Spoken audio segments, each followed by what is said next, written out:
Kamusta mga kaibigan? Ngayon nga pala ay pupunta ako ng IKEA doon sa bilihan ng mga gamit sa bahay.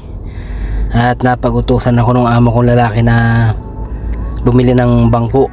Medyo marami-rami din.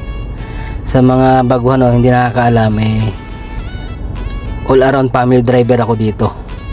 Hindi lang basta driver. Dati akala ko basta lang magmamaneo, linis ng sasakyan. Habang natagal ako dito, all around driver na. Kaya ngayon papunta ako ng IKEA para bilhin yung pinabibili sa akin ng amo kong lalaki. At ito yung sample nung bibilhin kong bangko. Yan o, dalawang klase yan. At yan naman yung pinagbayaran ko, 2,190.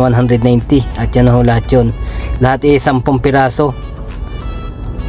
At yan yung binuo ko. Yung binuo ko na yan, 8 piraso yan. Yung dalawa kasi ano yun, ibang sit up. Kaya yung 8 yan, binuo ko yan isa-isa.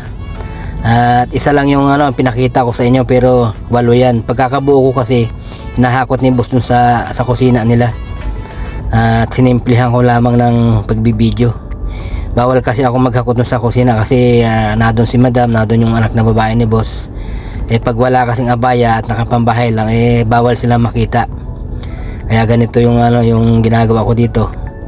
Hindi lang family driver, all around. Pag may re-repairin sa bahay, pare-repair pa yan. Papalitan ng ilaw, papalitan pa yan. At yun na nga, at God bless po sa atin lahat. Mabuhay tayo mga family driver sa Middle East. At yun nga po, ingat po tayong lahat saan man tayong panig ng mundo. Bye bye, thanks for watching.